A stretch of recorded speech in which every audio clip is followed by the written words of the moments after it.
Graça e paz, pessoal, tudo bem? Amém. Bom, eu vou tentar ser o mais simples possível naquilo que eu quero compartilhar com vocês. Não é verdade? Teve um dia que terminou um culto do Mevan, e aí uma pastora veio chorando para mim, em lágrimas, em prantos. Ela disse assim: pastor, que palavra tremenda, meu coração se encheu de alegria. Meu Deus, que revelação, eu não entendi nada, mas o meu espírito recebeu. Então que bom, né? Então se você não entender aqui, entenda aqui, por osmose, amém? Glória a Deus, amém? Osmose é um... gente, não, né? Essa é outra aula. Gente, bom... Quem me vê assim, né, com essa postura de Lorde inglês, criado em Harvard, não, em Oxford, né, Oxford fica lá, né, na Inglaterra, e não imagina assim de onde eu vim, né, então eu sempre fui o estranho no ninho, né, para quem conhece a minha história sabe que eu sempre fui o estranho no ninho, e a minha diferença dos meus irmãos de idade é gritante. A minha irmã mais velha tem 65 anos, o outro tem 63, o outro tem 61 e depois vem eu com 43 anos. Então imagina que eu não fui criado como filho, fui criado como neto, né? Mas era uma criança criada ali no meio de todo mundo, e todo mundo olhava para mim e dizia assim: ele é um OVNI, ele é um objeto voador não identificado, ele caiu aqui de paraquedas. A minha mãe foi fazer o exame de gravidez, né, com 44 anos, porque ela achava, na verdade ela foi fazer exame de, como é que é ali, passagem da idade, né, como é que é? Menopausa. Aí o médico disse assim: dona Clary, não, calma gente, calma, hoje, deixa eu explicar aqui pessoal, defensoras do Botox, por favor, olha aqui para mim. Hoje uma mulher de 60 anos é uma jovem senhora. Antigamente com 30 anos já mudava até a roupa, não é verdade? Então a minha mãe escondeu a gravidez inteira. Eu acho que por isso que eu sou exibido, porque ela amarrou a barriga inteira, né? A gravidez inteira para não mostrar. E aí então, quando eu saí, né, gente? Aliás, eu acho que eu não queria nem ter saído, porque eu fui tirado a fórceps, né? Quebraram a minha clavícula, então foi todo um processo. Mas imagina que a minha mãe foi fazer o exame da menopausa, porque achava que estava na passagem da idade. O médico olhou para ela e disse assim: dona Cléria, a senhora volta daqui a 9 meses que a gente tira a menopausa da senhora. E a menopausa está aqui, né? Então, para falar com vocês hoje. Mas imagina que na minha casa, né, a gente tomava café em caneca plástica, daquela que você tomou na escola pública, quando você ficava na fila para tomar aquele Toddy. Você que estudou em escola municipal, né? Eu tive essa chance. Chegava mais cedo para pegar a bolacha mais durinha, porque o resto era tudo mole, né? Então, eu, na verdade, sempre fui criado nesse ambiente. Lá em casa a gente comia de colher, então não tinha talheres. Lá em casa a gente não tinha guardanapo, né, de pano, e também não tinha essa coisa do jogo americano. Então a minha casa era assim: tinha um galo na janela, né, um gato sentado na porta, um cachorro debaixo da mesa, e a gente tinha uma vaca, tinha um cavalo, tinha 2 cavalos, tinha 3 cavalos, tinha uma vaca. Então assim, eu morava num mini sítio no meio da cidade, então todo mundo, né, já tinha sua casa, tinha televisão, e eu morava numa zona rural dentro da cidade. E aí o que eu fazia? Como não tinha jogo americano, eu colocava um pano de louça. E aí eu pedi de aniversário, ao invés de uma caneca plástica, um copo de vidro.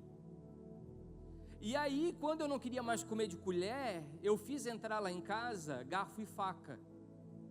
Então vocês imaginam para uma família que vivia com esse estilo de vida receber esse tipo de indivíduo intruso dentro da família. Os meus irmãos passavam por mim porque chegava dia 12 de outubro, em vez de pedir brinquedo, eu pedia livro. Aliás, a gente era do Talibã, porque nós éramos de uma igreja bem religiosa, nós não tínhamos televisão. Então eu falo difícil porque eu tive que ler todos os livros da biblioteca da minha escola, né? Então a situação nasceu assim. Mas eles olhavam para mim e diziam assim: ó, mãe, ele não é bem certo, ele tem problema. E a minha mãe, para ajudar, dizia assim: tu não sabes que filho de gente velha nasce com problema? Então eu nasci com a sensação, né, lá para conhecer a minha mãe. Então assim, eu nasci com essa sensação. Samuel, por favor, você não é filho de gente velha. Por favor. Por favor. Samuel, filho da minha velhice. Não, mas sério, gente, agora. Então lá em casa era tudo desse jeito. A gente era, né, vivia num ambiente. Eu vivia num ambiente que eu não me encaixava muito bem naquela situação ali, né? E a minha mãe, então assim, ela é descendente de belga pela parte da mãe dela, que eram descendentes de judeus que vieram para o Brasil nessa época da Inquisição, e pela parte do meu avô era alemão, né, Schmidt, assim, durão. Meu avô, para vocês terem uma ideia, quando morreu a filha dele, estava todo mundo almoçando em casa, ele chegou em casa e disse assim: olha, a Carmen acabou de falecer. Todo mundo levantou da mesa, né? Ele disse: não, todo mundo senta, vamos comer, porque quem está morto, está morto. Bateu 2 pratos de pirão d'água e depois foi enterrar a filha. Daquele jeito, né? Então a gente foi criado desse jeito, e a mãe não estava preparada para isso. Então assim, ó, eu pedi uma piscina, né? Ganhei a piscina. E a piscina ficou verde, gente, e eu não tomava banho. Porque o mais legal é tomar banho aonde? Na casa do vizinho. Quando você tem piscina em casa, a piscina fica verde, o rato nada, né? E a minha mãe dizia assim: tu não vai tomar banho na cisterna? A cisterna já está verde. Então ela achava que a piscina se chamava cisterna. E o melhor de tudo é que eu jogava futebol e eu ganhei um quichute. Cisterna, gente, é uma caixa d'água. Minha mãe achava que a piscina era uma caixa d'água. E aí eu pedi um quichute para jogar futebol, mas a minha mãe achava que o quichute tinha que ser usado para todos os ambientes. E aí tinha um aniversário da família, minha mãe botou uma roupa bonita e um quichute. E eu disse: mãe, não combina. Aí ela disse: enquanto tu não ganhasse o boliche, tu não descansasse. Agora vai usar o boliche. Então eu fui criado nesse ambiente super hostil, né? Só que isso me trouxe alguns traumas, né? Lá de trás, que foram traumas muito sérios, ligados à rejeição no seio familiar, ligados a abandono, né? Ligados à violência, ligados a abusos, ligados à orfandade, ligados à rejeição. E nós vamos vivendo e vamos fazendo de conta que essas circunstâncias na nossa vida, elas não existiram. Quando eu compartilho com vocês aqui de uma maneira lúdica, engraçada, todo mundo começa a rir. Mas uma criança vivendo isso na pele, como se fosse um estranho realmente vivendo no ninho, não é algo fácil para se viver. Porque você está construindo em você os primeiros pilares da sua vida, né? Antes de nós entrarmos na palavra, eu quero dizer que meu perfil é um pouquinho diferente do Fernando, né? O Fernando é mais pastoral, eu sou mais profético. Então assim, eu sou realmente meio louco. E graças a Deus, porque Deus pega as coisas loucas desse mundo para confundir as sábias. E eu queria começar a dizer para vocês que nós estamos no ano 5.782. E se eu sou bom em matemática, o resultado disso é 22. 2 com 2 dá 4. Esse número é Dalet. Dentro da gematria hebraica, Dalet quer dizer descer. Esse ano é um ano de descida. Então a palavra do Fernando faz todo sentido nessa manhã. Esse é o ano de nós descermos.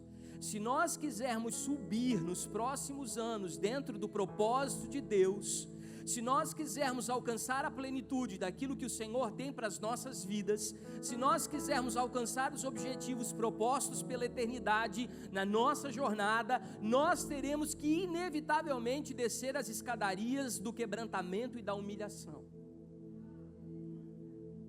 Nós vamos ter que nos dispor, abrir mão do nosso ego, do nosso nome, muitas vezes da nossa dignidade, ver o nosso nome indo pelo ralo, e mesmo assim permanecermos fiéis àquilo que Ele prometeu. Então, eu quero falar hoje sobre o princípio do vazio.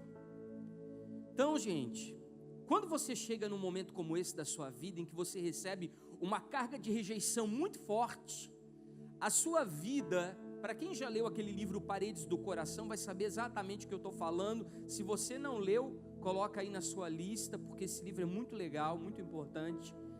E ele fala que a rejeição, ela faz com que você se torne um pêndulo.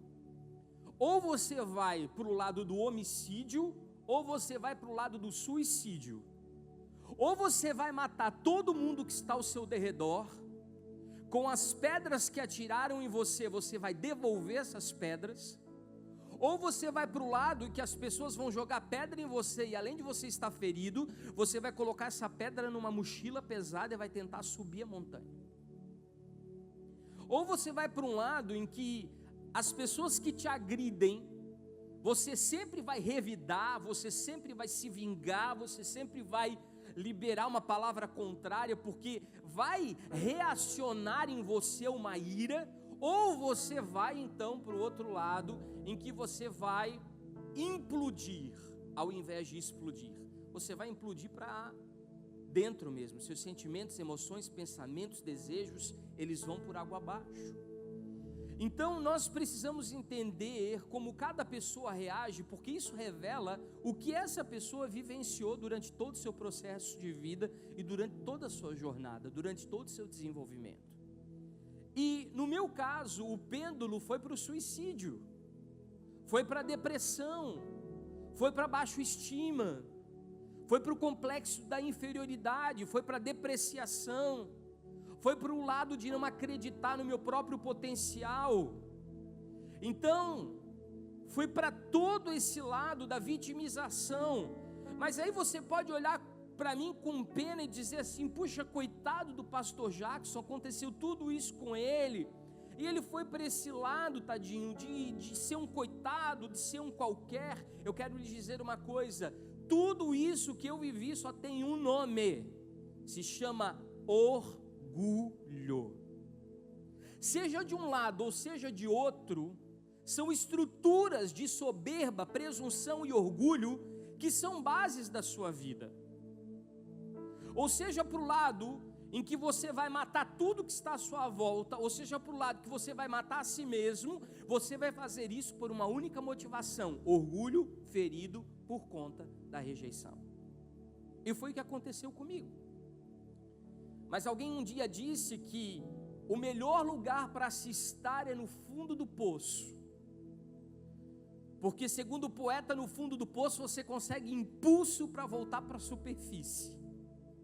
E eu encontrei esse lugar. Encontrei um lugar em que eu tive um encontro comigo mesmo, onde Deus colocou um espelho diante de mim e eu pude me ver. Eu lembro que quando eu era criança, eu estudava numa escola pública, e antes de chegar para a escola, nós tínhamos uma galeria, uma espécie de uma vala assim, né? Quem é da época ali, da região, sabe do que eu estou falando, né? Só que o que a gente fazia, pastor Lapa? A gente passava pelo campinho, para não dar a volta pela Rua Indaial.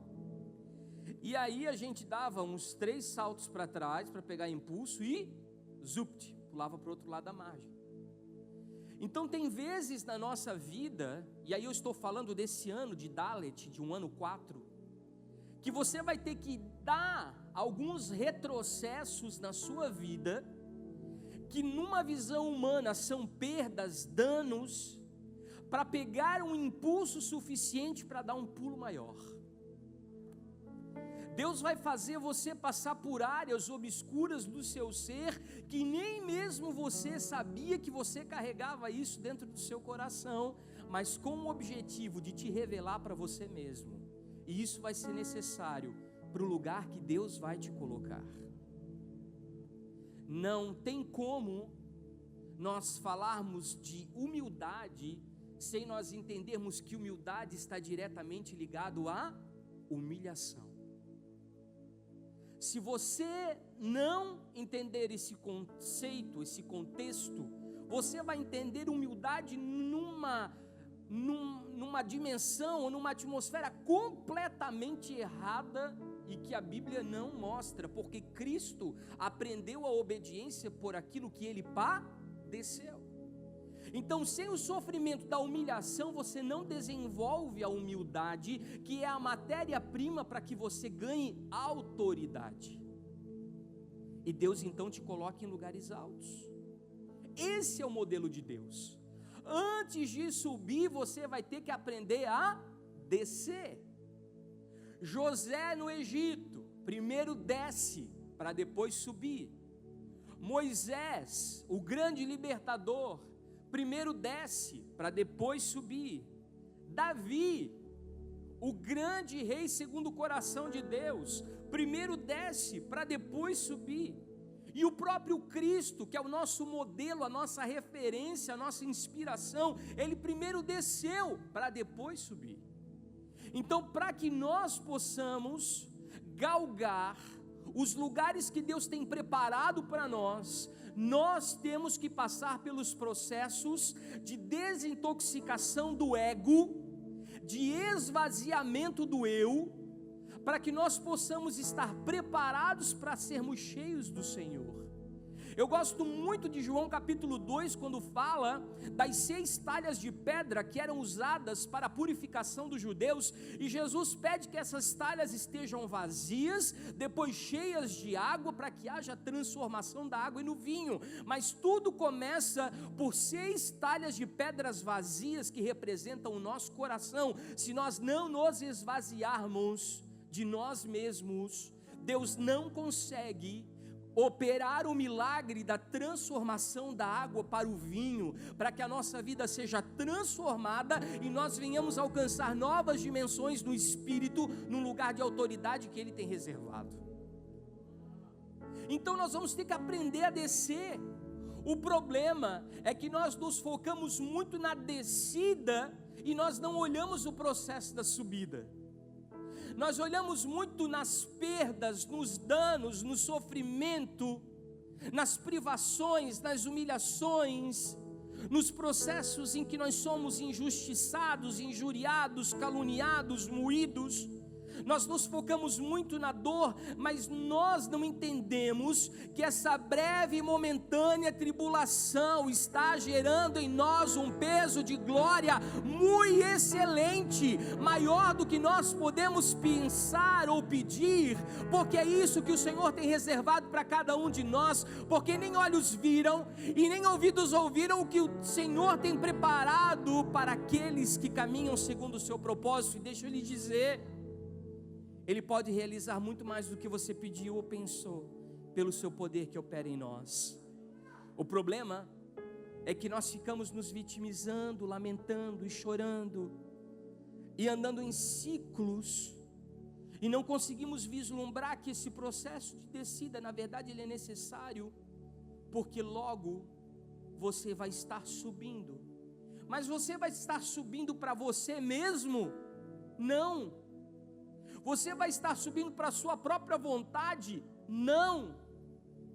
Você vai estar subindo para os seus próprios desejos? Não.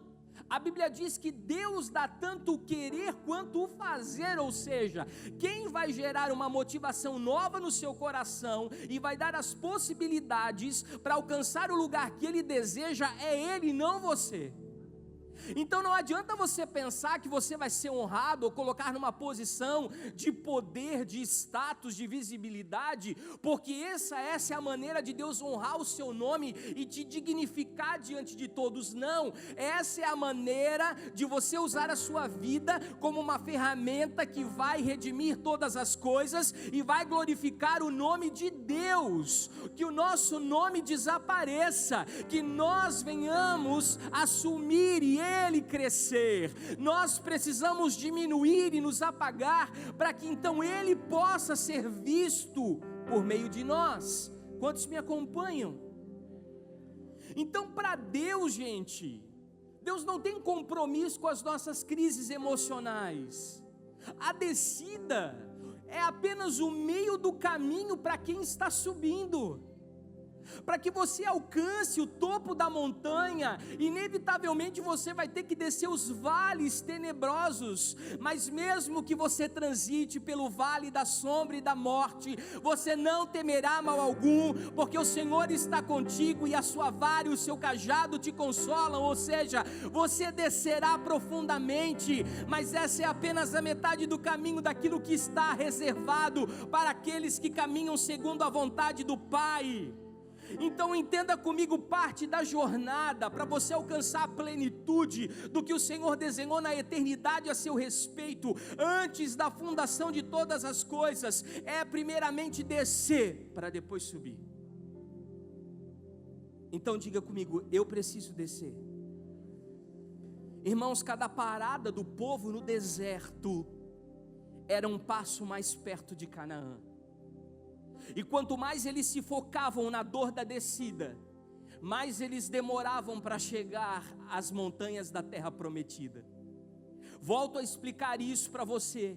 Se você está vivendo um tempo de deserto na sua vida, a cada passo que você desmonta as suas tendas e você caminha rumo à terra que mana leite e mel, se você se focar na dor, no sofrimento, no padecimento, entenda uma coisa, você não vai estar mais próximo da terra prometida, você vai estar atrasando a obra de Deus, que está gerando coisas novas no seu interior, e ao invés de olhar para aquilo que Deus está fazendo em você, você está olhando para as dores que estão envolvidas no processo.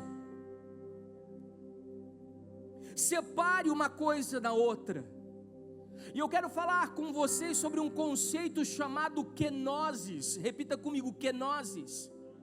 E para isso eu gostaria que você lesse comigo Filipenses, no capítulo 2, do versículo 1 em diante, que é uma palavra que o Senhor tem ministrado fortemente ao meu coração. Nós temos trabalhado isso dentro do núcleo do GPC, no nosso PG com empreendedores. E nós temos meditado muito nessas palavras porque são continuidade de uma série de ministrações que o apóstolo Luiz Hermínio tem trazido aos domingos sobre nós quebrarmos os nossos orgulhos, as nossas presunções, e nós temos dado continuidade a isso nos grupos que nós temos trabalhado. E esse texto diz assim: nada façais por contenda ou por vanglória, mas por humildade. Cada um considere os outros superiores a si mesmo. Não atente cada um para o que é proveniente seu, mas cada qual para o que é dos outros, de sorte que haja em vós o mesmo sentimento que houve em Cristo Jesus, que sendo em forma de Deus, não teve por usurpação ser igual a Deus, mas esvaziou-se. Repita comigo, esvaziou-se. Repita comigo, princípio do vazio. Repita comigo, kenosis. Ele se esvaziou a si mesmo, ele kenosis, tomando a forma de servo, fazendo-se semelhante aos homens, e achado na forma de homem, humilhou-se a si mesmo, sendo obediente até a morte, e a morte de cruz.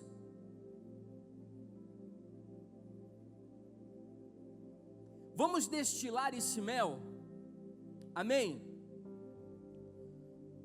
Esse texto ele diz assim: nada façais por contenda. Por quê? Porque muitos de nós criamos propósitos, muitos de nós criamos planos, muitos de nós criamos desenhos que não são os projetos que Deus idealizou para a nossa vida. Nós fizemos isso unicamente por vingança. Por conta das nossas rejeições, da nossa orfandade, das nossas reprovações, das nossas experiências frustrantes do passado, nós criamos uma oportunidade para provar para nós mesmos, para os outros e para Deus que a gente pode. E aí onde nós entramos em contenda, por quê? Porque onde há esse espírito de vingança, esse espírito faccioso, a competição, a comparação, a inveja. E nós acabamos, por conta disso, contaminando o projeto que Deus tem para as nossas vidas. Ao invés de ser algo genuinamente puro, algo do céu, algo gerado no coração de Deus, que venha para a nossa vida como algo limpo, transparente, uma gota de ira, de ódio, uma gota, sabe, de uma resposta para o mundo de que você é alguém. Quando você inclui o seu eu nesse processo, você acaba deturpando todo o processo que Deus estabeleceu na sua vida, por conta de você colocar a mão onde Deus não quer que você influencie. Ou por vezes nós fizemos isso por vanglória. O que é vanglória? É literalmente soberba, literalmente orgulho, que justamente é o contrário. Que nós tenhamos que fazer isso pelo quê? Por humildade. Mas como nós vamos fazer por humildade se nós não queremos passar pela humilhação? Se nós temos uma reação adversa à dor, se nós não queremos passar pelo processo do sofrimento, como nós vamos passar pela humildade se nós não queremos danos, não queremos perdas, não queremos abrir mão dos nossos preconceitos, das nossas ideias, dos nossos projetos, não queremos renunciar à nossa própria vontade? Não tem como entender humildade sem nós entendermos humilhação. E aqui diz o seguinte: cada um considere os outros superiores a si mesmo. Por que Paulo escreve isso? Porque ele está dizendo o seguinte: se você não inclui no seu propósito de vida as pessoas que te feriram, que te injuriaram, que te machucaram, que te feriram, que te ofenderam, que te reprovaram, de nada vale, porque você precisa considerar inclusive as pessoas que se levantaram contra você durante toda a sua vida como superior a você mesmo. Como pastor, eu vou considerar um abusador, alguém que me violentou, superior a mim? Como pastor, eu vou considerar alguém que falou mal de mim, que me caluniou, que me injuriou, que me perseguiu, como alguém superior a mim? Nós precisamos considerar essas pessoas superiores a nós. Eu volto a dizer aquilo que eu tenho pregado: nós não temos inimigos, nós temos cooperadores para o propósito, porque quanto mais as pessoas se levantam contra você, mais o caráter de Cristo é gerado nas suas entranhas. Quanto mais as pessoas te perseguem, quanto mais pressão você sofre na vida, mais parecido com Cristo você se torna, porque você escolhe a cruz. E o que é considerar o outro superior a si mesmo? É você não pensar somente em si, como disse o pastor Fernando. O projeto de vida de Deus não diz respeito a você, não diz respeito ao seu nome, não diz respeito à sua vontade. O projeto e o propósito de Deus, ele é sempre plural, ele é coletivo, ele é inclusivo, ele envolve pessoas. Você nunca pensa em encher o seu bolso de dinheiro, mas você pensa em ser um provedor do reino para abençoar vidas. Você não pensa em ter uma casa melhor, uma estrutura de vida melhor. Não, você pensa em ter uma estrutura que possa dar suporte à sua movimentação e aquilo que Deus vai fazer por intermédio de você. Todos os bens materiais, todos os dons, talentos, recursos, capacidade que Deus tem colocado nas suas mãos não é para você, são presentes que Deus entregou para todas as pessoas que estão ao seu derredor. Você é a resposta, você é o funil geracional que foi escolhido na sua família, na sua casa, para ser um ponto de contato da eternidade e ser a resposta que Deus precisa para salvação, restauração, libertação, provisão de todas as pessoas que te cercam. Não é sobre nós. Diga assim: não é sobre mim, é sobre Ele. Não a nós, Senhor, não a nós, Senhor, mas a Ti toda a glória, diz o salmista. Entenda algo: não atente cada um para o que é propriamente seu, mas cada um também para o que é dos outros. Qual é a necessidade do outro?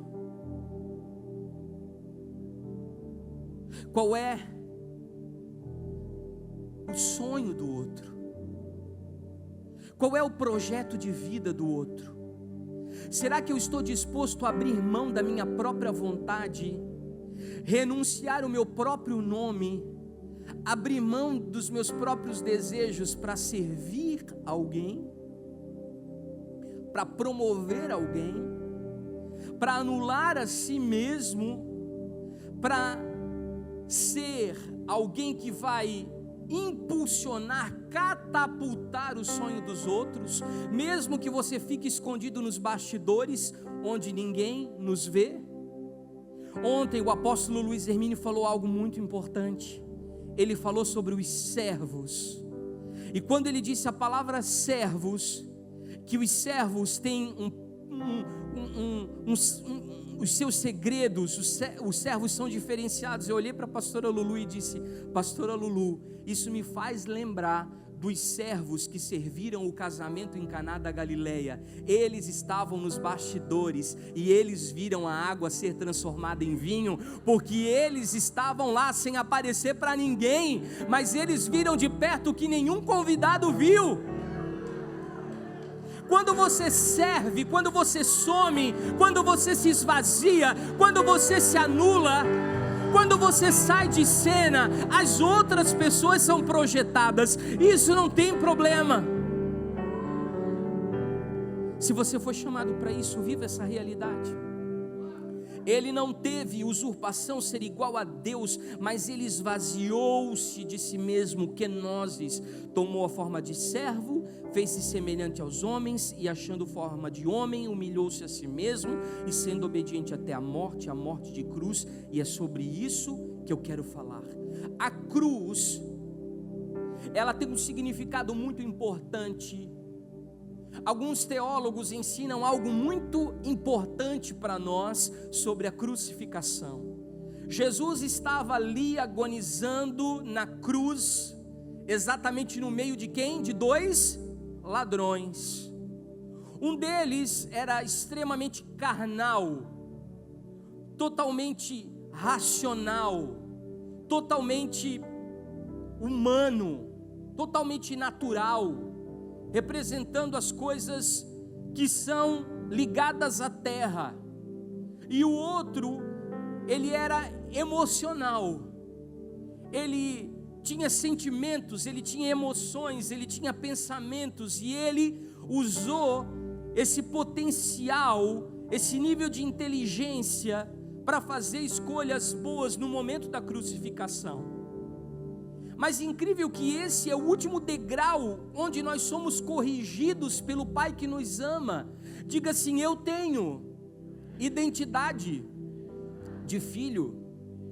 Se você for perguntar para o Arthur agora, você pode ir lá na sala das crianças e perguntar: Arthur, por que o seu pai te corrige? A resposta dele, eu tenho certeza que vai ser assim: porque o meu pai me ama. Porque nós ensinamos desde criança que correção, que disciplina, significa amor. Mesmo que doa, mesmo que seja desconfortável, mesmo que seja uma perda de um direito, eu sei que eu estou sendo corrigido pelo Pai que me ama. E aqui é onde nós morremos para nós mesmos, para que aí, esvaziados de nós, Cristo possa habitar em nós, para que não vivamos nós mais em nós mesmos, mas Cristo passe a viver a partir da nossa vida. O problema é que nós ficamos um pouco lá e um pouco aqui. Quando você vê, por exemplo, Cristo revelando a identidade de Pedro, primeiro ele chama de Simão Bar-Jonas, depois ele chama de Simão Pedro, por último ele chama de Pedro. Porque nós vamos vivendo processos de decantação ou de filtragem interior, onde Deus vai separando o que é humano, natural e racional, ligado ao nosso eu, a nossa identidade caída, e aquilo que vem e que provém dele, que é gerado no Espírito, para que chegue um determinado momento, quando ele te confia a plenitude do propósito, quando você estiver apostos, tomando conta daquilo que Deus te confiou, já não seja mais a sua vontade, o seu interesse, o seu desejo, o que você sonhou, o que você projetou, o teu desfrutar, o teu usufruir. Não, isso não importa mais. Importa que você agora não está mais vivendo a sua vida, mas você está vivendo a vida dele, o representando, e a sua vida é um reflexo daquilo que ele deseja projetar. Quantos me entendem? E aí, os dois ladrões que estavam ao lado da cruz, eles representam duas modalidades. Um é Hod, que em hebraico quer dizer morte, e ele está ligado, a palavra Hod, ela está ligada àquilo que está conectado à nossa intelectualidade, à nossa cultura, o nosso saber, os nossos conceitos. Sabe, queridos, nós somos submetidos a alguns processos de decadência na nossa vida, que a gente aprende que tudo aquilo que a gente sabia era esterco, não servia para absolutamente nada, era só adubo que Deus estava usando para fazer algo novo na nossa vida. Aquilo que nós contávamos como experiências maravilhosas, os conteúdos teológicos, as grandes revelações, os certificados, os diplomas, e isso, Deus, Ele olha e diz: é refúgio, é adubo, vai apenas ser usado para que algo meu cresça em você. E aí nós vamos sendo desintoxicados de toda a intelectualidade, de todo o humanismo. Não que você não tenha que ser inteligente, não que você não tenha que estudar, eu não estou fazendo apologia a isso. Eu estou dizendo que muitas vezes os nossos padrões de intelectualidade se opõem à revelação de Deus para a sua vida. E nós precisamos abrir mão desses padrões que nos bloqueiam, que nos travam, para receber a plenitude da revelação daquilo que Deus deseja comunicar.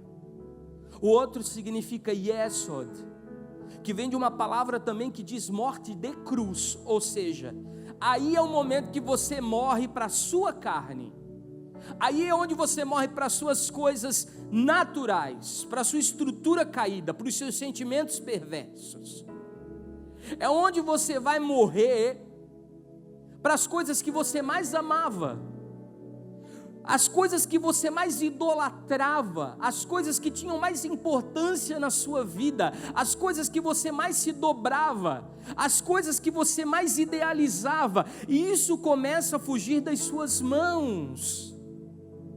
Deus te deixa absolutamente sem nada, Deus te deixa sem chão, porque a nossa carne, ela se habitua, ela se vicia, ela se acostuma com as coisas desse mundo, e nós chegamos num determinado estágio que não conseguimos mais renunciar àquilo que Deus permitiu que um determinado momento acontecesse nas nossas vidas. Agora, eu quero que você abra comigo Isaías 43:7. Quantos me acompanham, digam amém.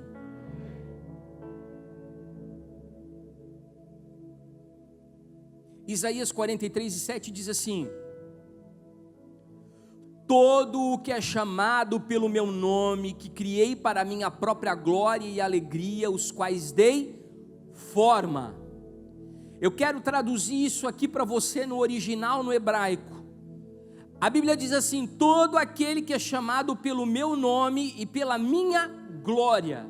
Essa palavra glória, ela vem de uma dimensão espiritual chamada Atzilut, que é emanação.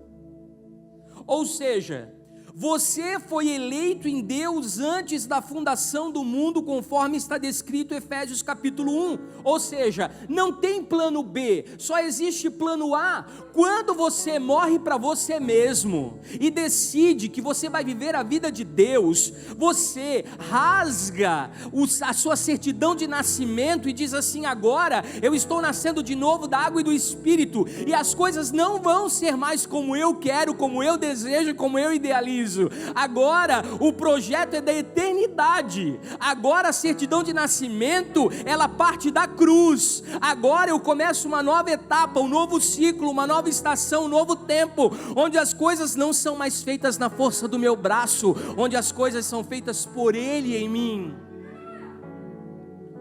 Porque Ele desenhou um projeto para mim e para a sua vida na eternidade. E sabe por que nós batemos com a cara na parede e ficamos andando em ciclos como baratas tontas? Sabe por que nós não temos todas as respostas? Porque estamos confusos, pulando de igreja em igreja, de denominação em denominação. Sabe por que nós não temos identidade? Porque nós não entramos ainda no projeto que Deus idealizou na eternidade a nosso respeito. Nós não fizemos o download do desenho que o Senhor projetou para a sua jornada, para a sua caminhada. E enquanto você não entrar nesse lugar, você vai se sentir incompleto, insatisfeito, frustrado, vazio, decepcionado. Porque você só vai ser completo quando você viver a vontade dEle e não a sua. E aí esse texto diz: eu criei, repita comigo, criar. Essa palavra vem do hebraico beriá, que quer dizer criação. Ou seja, isso parte de Gênesis 1, 26 a 28. Nós somos criados à sua imagem e à sua semelhança para o quê? Representá-lo. Deixa eu explicar algo para vocês. Quando Adão foi projetado no Éden, a forma que foi usada para que o homem fosse desenhado, ela se chamava Yeshua, ela se chamava Jesus, porque ele era o verbo, ele estava com Deus e ele era Deus, e a partir dele todas as coisas foram criadas, tanto as visíveis quanto as invisíveis. Então ele é a forma da criação.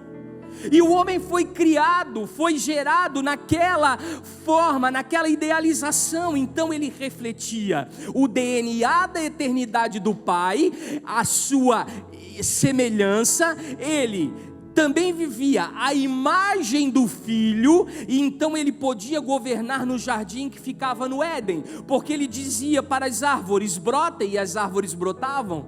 Porque ele dizia para as águas, ele dizia: limpem, as águas se limpavam. Ele dominava sobre todos os animais, ele governava sobre tudo aquilo que existia ao seu derredor, a fauna, a flora. Por quê? Porque toda a criação, quando olhava para Adão, via Cristo e via o Pai.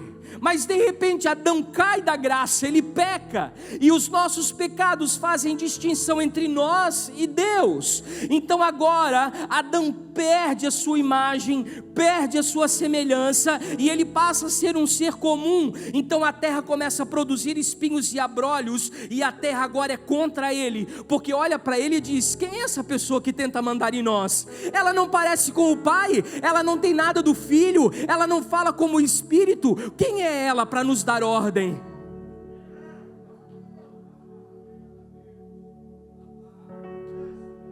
Somente quando nós morrermos para nós, nós nos esvaziarmos de nós mesmos, somente quando nós abrirmos mão da nossa própria essência, do nosso próprio ego, da nossa própria natureza caída, é que Ele vai poder nos encher dEle. E quando nós estivermos cheios dEle, nós poderemos fazer, sabe como?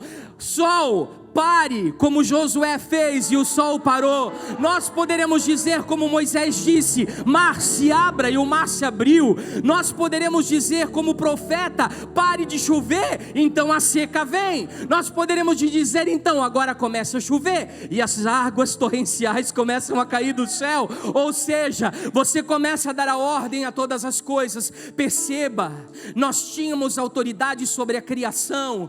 Quando o profeta foi chamado de calvo, o que devorou as crianças? Uma ursa, um animal. Entenda, por que Sansão matava leões? Por que Davi, ele matou aquelas feras que se levantavam contra as ovelhas? Porque ele tinha autoridade sobre a criação. Porque quando a criação olhava para eles, via o Espírito do Senhor que repousava sobre eles, e a expressão do Pai através do seu DNA, e a sua imagem e a sua semelhança. Então entenda, nós fomos criados com essa finalidade de governar, influenciar e dominar, mas não nós, Ele através de nós. Isso não diz respeito a você. Saia dos lugares onde as mensagens seja empoderado. O poder está dentro de você. Você pode ser famoso, você pode ser rico, você pode ser a última bolacha do pacote, a última negresco do pacote. Quem não gosta de negresco pode escolher alpino.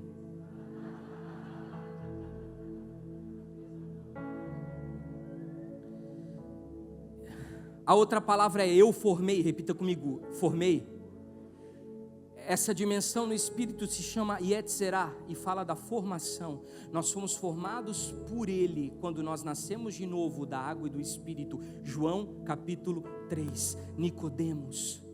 Ninguém pode ver, ninguém pode acessar, ninguém pode entrar, se não for por intermédio do novo nascimento. Mas entrar aonde, pastor? Acessar o que, pastor? Realmente essa é uma pergunta que fica um grande ponto de interrogação. Uma vez a pastora Silvana estava ministrando num retiro de louvor e ela dizia: entre nesse lugar. Daqui a pouco ela dizia: saia desse lugar. E aí as pessoas vieram nos procurar no final do evento e disseram assim: que lugar é esse? Que vocês mandam a gente entrar e depois mandam a gente sair? Sabe por quê? Porque esse lugar é invisível. O reino não está aqui, não está ali, ele não é comida, não é bebida.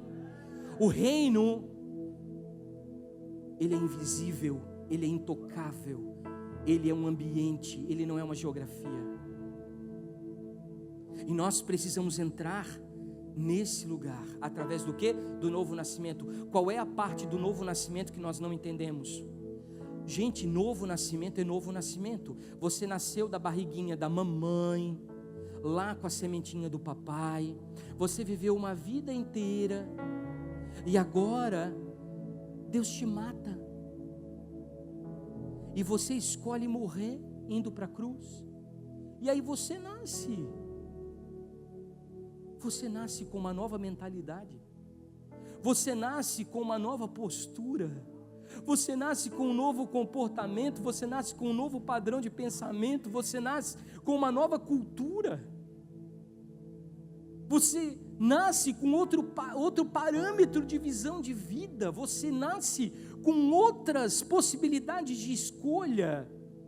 E o último desse texto diz assim: eu fiz. Essa palavra fiz, repita comigo, fiz, se chama asiá, ou seja, é a dimensão da ação. E aí nós vamos para Romanos 11, 33 ao 36, que fala que nós vamos ter que nos desenvolver até nós alcançarmos o quê? A estatura de varão perfeito. E como é que nós alcançamos a estatura de varão perfeito, gente?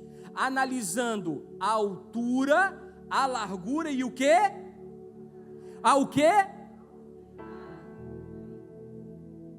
Vai ter que descer. Talvez você já tenha crescido na largura, talvez você já tenha crescido na altura, mas você ainda não desceu à profundidade. Deixa eu lhe dizer uma coisa, isso eu aprendi com o pastor Ezequiel, que a palavra profundidade e altura, no sentido de dimensões espirituais, na etimologia da palavra bíblica, elas têm o mesmo significado, ou seja, à medida que você desce, você sobe. Pense numa coisa, aqui Cristo era Deus, feito de glória e majestade, é o que eu chamo de fator Tabor.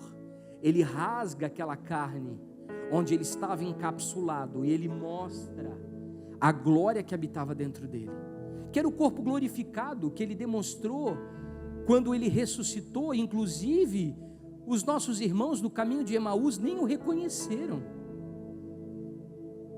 O seu discípulo que caminhava com ele teve que tocar na sua mão para saber se ele era de verdade, se era ele mesmo. As mulheres que estavam no jardim acharam que ele era o quê? O jardineiro, porque não tinha nenhum tipo de aparência com aquele que eles haviam visto, que era sem aparência e sem formosura, e nenhuma beleza havia nele para que o desejássemos, porque uma coisa é o Jesus de Nazaré, o filho prodígio de Maria e José, outra coisa é o Cristo ressuscitado, em glória e poder, assentado à destra do Pai. Muitos de nós estamos vivendo uma vida religiosa, onde nós estamos prostrados diante de Jesus de Nazaré, mas nós não tivemos uma revelação do Cristo ressuscitado. Deixa eu lhe dizer algo, entre essa glória, se despir de ser Deus, aprender a ser homem, viver as mesmas perturbações e paixões, se submeter a esse mundo, ser humilhado, caluniado, perseguido, até chegar à morte e à morte de cruz, o último estágio humano da humilhação, onde ele já não tinha mais dignidade, não tinha mais nome, não tinha mais status, não tinha mais ação, abriu mão do poder, abriu mão da autoridade, abriu mão de tudo. De lá até aqui, nós temos uma tecidura ou uma paleta de poder e de autoridade que é um caminho longo. Quantos me entendem? Então eu digo para você, quando você escolhe sair desse lugar de glória humana e pessoal e deseja morrer, na verdade você não está perdendo ao descer. Você está esticando no reino do Espírito o seu campo de autoridade. Porque até aqui ele governava sobre o mundo espiritual e as coisas espirituais, mas aqui ele nos ensina que há a possibilidade de governar e influenciar sobre o tempo presente e sobre as coisas, mas nós não queremos sair de lá, porque lá há status, visibilidade, palmas, aplausos, lugares de ostentação, e aqui não, tem morte, tem renúncia, tem dor, tem padecimento, tem cruz, tem vergonha, tem sacrifício. Mas quando você sai de lá e vem até aqui, o seu nível de autoridade, ele é ampliado, porque conforme você desce, você sobe.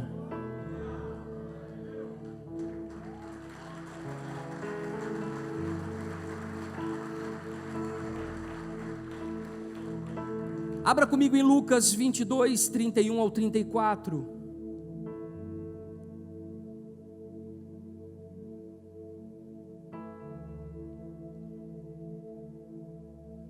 Quando Jesus estava falando com Pedro, diga assim comigo: Pedro, aqui representa a igreja.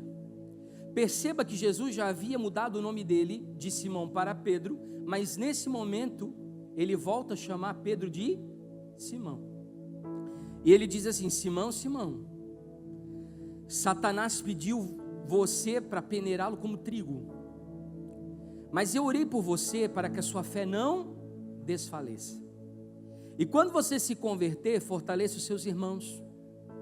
E ele respondeu: estou pronto para ir contigo para a prisão e para a morte.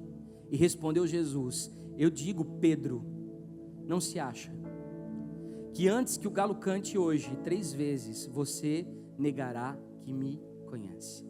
Deixa eu explicar algo para você. Nós falamos de 4 processos de níveis e dimensões espirituais, da emanação, da criação, da formação e da ação.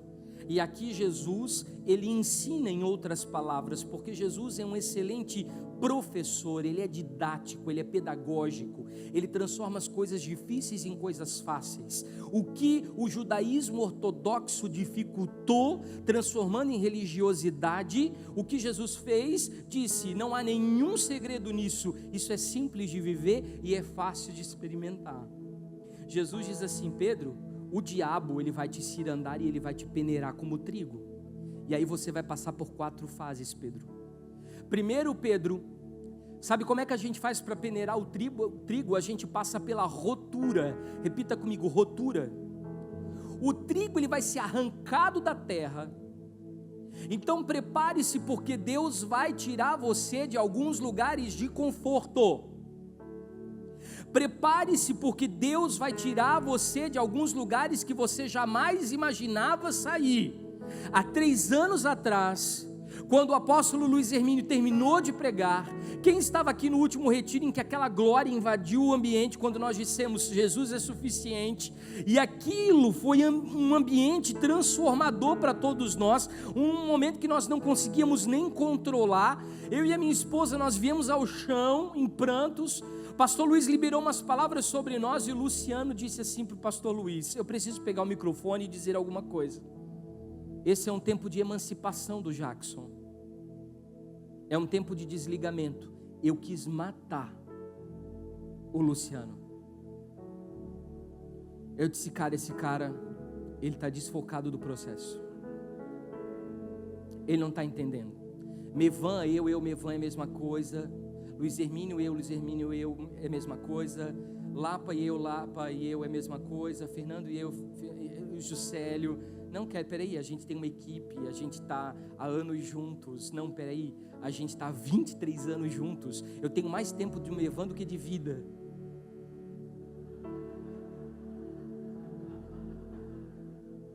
Ele está doido. Emancipado aonde? E a gente sempre acha que quando essas situações acontecem, a gente sempre acha culpados, a gente sempre acha problema, a gente sempre acha confusão, sempre acha responsáveis, mas o fato é que não é ninguém fazendo, é Deus promovendo, arrancando você pelas raízes. É o momento da ruptura, que você vai ser desligado dos lugares em que você se apegou, porque nada pode ser mais importante na sua vida do que Deus. Sabe de uma coisa? Eu comecei a fazer terapia com o pastor Jadilson, e aí eu saía do Mevan, do escritório, e eu ia com a camisa do Mevan, né? Com a logo. E aí um dia o Jadilson disse assim para mim: onde é que tu vai? Eu disse: eu vim aqui fazer terapia. Tu tinha marcado? Hoje é dia de sessão. Ele disse: não, pode ir para casa, volta semana que vem. Eu disse: por que, Jadilson? Não, porque tu tens que tirar o uniforme do Mevan. Eu quero atender o Jackson, eu não quero atender o pastor.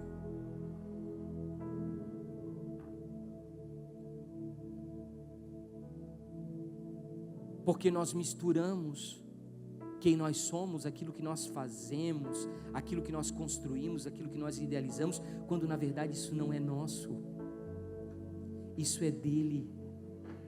O propósito é dele. Ele faz o que ele quer, da maneira que ele quer, e ele vai te arrancar dos lugares mesmo que você não queira. Pastor, daqui eu não saio, daqui ninguém me tira. Está escolhendo sofrer mais. Deixa eu dar um conselho para você de amigo: aceita que dói menos. Deixa ele tirar, deixa ele arrancar da sua mão, deixa ele tirar de você. Não, pastor, mas você não está me entendendo. É perseguição. Estão se levantando contra mim, estão, sabe, manipulando, estão macumunando. Eu sinto no meu espírito que tem alguém falando mal de mim. Tu sente nada, rapaz. Na verdade é que você está tão apegado a esse lugar que você não quer sair nunca. Só que Deus precisa te mover desse lugar. A segunda coisa é a separação. O trigo, ele é levado como grão e ele é batido sobre uma pedra. Olha só sobre quem a gente é batido, gente. Vamos aqui pro modelo raiz de preparar o trigo, né? Não vamos pro modelo Nutella. Desculpa quem trabalha com agronegócio. Mas o negócio era na pedra, meu irmão. E quanto mais você bate na pedra, mais a forma da pedra você tem. Porque pedra é pó. Ele se fez homem. Aí você começa a perceber as suas limitações, as suas vulnerabilidades, as suas debilidades, as suas fraquezas, os seus erros, os seus pecados. Você fica chorão. Você olha para você mesmo e diz assim: meu Deus, eu reclamo tanto, murmuro tanto, mas eu tenho tanto que eu nem mereço. Por que eu abro tanto a minha boca para reclamar? Se eu tenho tanto, se o Senhor tem me dado tanto. Só que nós não queremos aproveitar as coisas simples da vida. Por quê? Porque é o próprio Cristo nos ferindo. Quando você é batido sobre a pedra, é Cristo que fere as áreas da sua vida que não combinam com a vida dele. Ele começa a desestruturar e desconstruir as áreas da nossa vida que não comungam com o estilo dele. Aí você passa por processo da purificação, onde os grãos são lançados para cima, ou seja, você fica no vento, meu irmão. Meu Deus, mas quem é que vai dar apoio? Ninguém, você está sozinho. Meu Deus, mas aquele meu amigo se esqueceu de mim? Sim, ele está super ocupado, ele não vai ligar para você. Meu Deus, mas aquela pessoa, ela podia me ajudar, basta uma assinatura dela e tudo pode mudar. Ela não vai assinar, a caneta vai estourar, o papel vai rasgar, vai sumir. Meu filho, você está no vento. Você foi jogado para cima, e o vento vai separar a palha da semente. O que for palha, o que vai acontecer, pastor? Vai ser o quê? Queimada. E como dói ser queimado, como dói passar pelo processo de purificação do fogo do Espírito, como dói sentir as áreas do seu caráter que não queriam se converter, sendo ali trituradas pelo fogo de Deus. Gente, o fogo de Deus, deixa eu dizer uma coisa para vocês, ele dói, mas eu prefiro o fogo do Espírito do que o fogo do inferno. Eu não sei quanto a você, mas eu prefiro ser queimado pelo Espírito do que pelo capeta. Então deixa Deus te queimar, deixa Ele te purificar, deixa Ele espalhar essa palha queimada da semente, porque daí você vai ser o quê? Semente. Repita assim comigo: eu sou só uma semente. Eu sou só uma semente. Você e eu não somos nada mais e nada menos do que uma semente lançada na terra que precisa morrer para poder dar fruto. Quer dar fruto? Morre. Mas passa pelo processo da purificação, até chegar ao último processo, que é a redução. Por quê? Porque essas sementes, esses grãos, eles vão ser triturados e triturados e triturados e triturados, para produzir o que, gente? Um trigo puro. Então Jesus estava falando: Pedro, o que eu tenho para você, Pedro, são dimensões espirituais inimagináveis. Você vai pregar para uma grande multidão e muitos vão se converter pelo evangelho do reino. Pedro, você vai fazer tantas curas e tantos milagres quanto eu fiz, até a sua sombra, Pedro, vai curar. Pedro, você vai ser a base de sustentação onde eu vou edificar a minha igreja, a partir de onde? De Jerusalém, onde vai ter o maior nível de perseguição, porque a religião vai te odiar. E se você não estiver preparado para a glória, para a criação, para a formação e para o meu fazer, ou seja, se você não permitir que eu emane através de você, que eu crie por meio de você, que eu forme as coisas por meio de você, que eu haja por meio de você, Pedro, não vai ter chance para você. E você é a minha grande aposta, você é o meu grande investimento. Tanto, Pedro, que quando eu ressuscitei, eu mandei avisar a todo mundo, mas especialmente a você, porque eu tenho um negócio diferente contigo. Pedro, vai para a profundidade. Olhe para a pessoa que está ao seu lado, mesmo de máscara, e diga assim: desça, a profundidade te aguarda. Abra comigo lá em Romanos 11, 33 ao 36.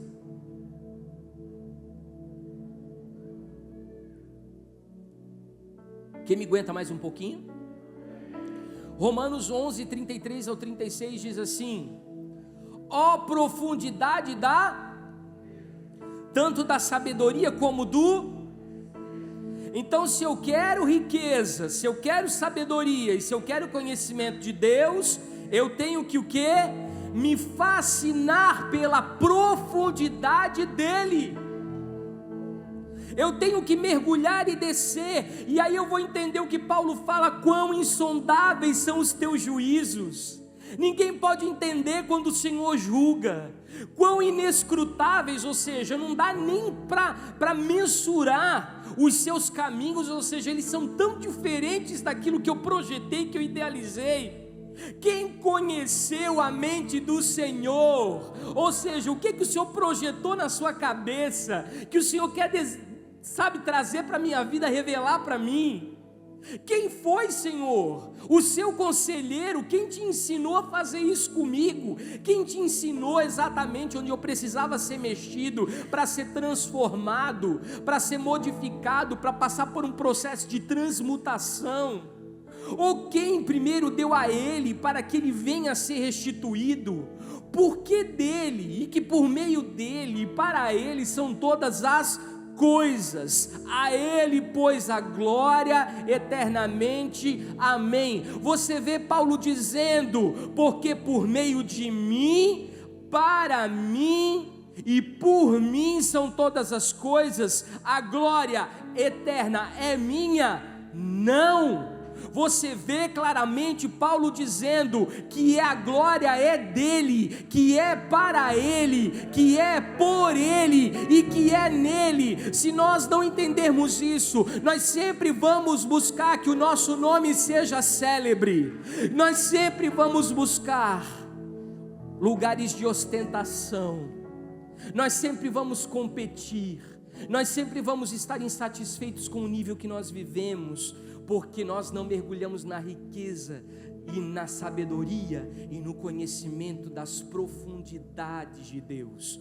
E quando eu mergulho na profundidade de Deus, eu subo em autoridade. Aí eu entendo o que, gente? Você só vai enxergar o que Deus é na sua vida. Você só vai entender que Deus é absoluto na sua vida quando você se aprofundar nele, ou seja, você vai ter que descer. Daí vai vir sobre a sua vida, sabe o que? Sabedoria. Como essa pessoa sabe disso, se isso nunca foi ensinado nos bancos das universidades, dos PhDs? Quem é que deu a ideia para esse cara? Aí você vai entender que nível de conhecimento é esse, que Bíblia que ele lê, que quando ele abre, parece que as palavras saltam e elas têm uma outra conotação, que não é o ensino teológico formal, mas é na contramão de tudo que está sendo dito. Quem é que ensina que o juízo é de Deus, não é seu, porque o seu papel é amar, porque você vai transbordar amor e perdão? Quem é que vai ensinar você a andar no caminho certo da obediência, para que você seja abençoado e bem-aventurado em todos os seus caminhos? Quem é que vai te dar espírito de conselho? Você nunca fez psicologia, você nunca fez uma faculdade de psiquiatria, você nunca foi respaldado PhD em psicanálise, você não conhece nada sobre cura interior e libertação, mas alguém na fila do banco vai começar a abrir o coração para você, e ela começa a falar de coisas que nem sabe por que está te contando, mas de repente você tem uma palavra diretiva, uma chave para o coração dela, e ela começa a chorar, e ela diz assim: como é que você sabe isso da minha vida? É porque sobre você está o espírito de conselho. Deus vai abrir a sua boca para tocar a divisão da alma e do espírito, das juntas e medulas, e provocar uma catarse, uma transformação de dentro para fora, e a vida daquela pessoa nunca mais será a mesma. Por quê? Porque você decidiu descer os degraus da humilhação e do quebrantamento e renunciar à sua própria vontade. Repita assim comigo: a eternidade me estica. Sai da terra e entra na eternidade. Por favor, para de ficar compreendendo as coisas num padrão humano e natural, porque senão você vai ficar doente, deprimido, aborrecido, frustrado. Vai para um nível maior, larga as coisas dessa terra. Porque fulano fez isso, porque Beltrano fez aquilo, porque esse agiu desse jeito, aquele comentou aquilo. Deixa os mortos enterrarem seus mortos, coloca o seu foco em Deus, em Cristo, deixa Ele trabalhar na sua vida. Quanto mais baixo você chegar, mais alto Deus vai te colocar. Deixa eu lhe dizer, à medida que você mergulha para a morte, você alça voos inimagináveis de autoridade no Espírito. É como se você estivesse sendo esticado por Deus, mas essa esticada dói. E aí você vai recebendo domínio sobre todas as coisas. Sabe por quê? Porque a criação vai começar a olhar para você e vai ver a imagem e semelhança dele.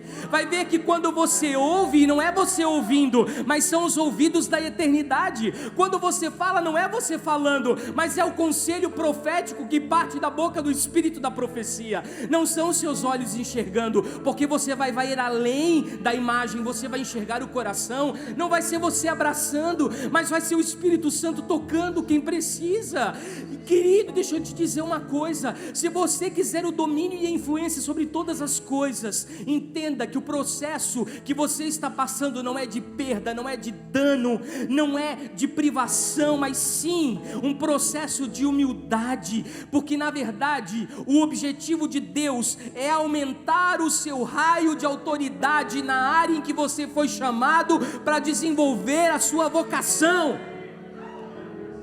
Deus quer te desatar do mundo e quer te colocar em dimensões muito mais altas no Espírito.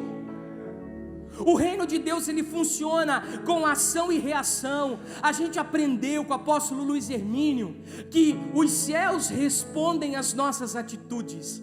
Esse é o conceito bíblico da imanência e da transcendência. Alguns estudiosos chamam isso de descenso ou de descida, e ascenso ou subida. Ou seja, e parafraseando, se você não aprender que humilhando você ganha autoridade, quando você ganha autoridade, você escolhe se humilhar, e se humilhando, você ganha autoridade, e quando você está na autoridade, você se humilha de novo, e Deus te leva para o outro lado. É uma escadaria que sobe e desce.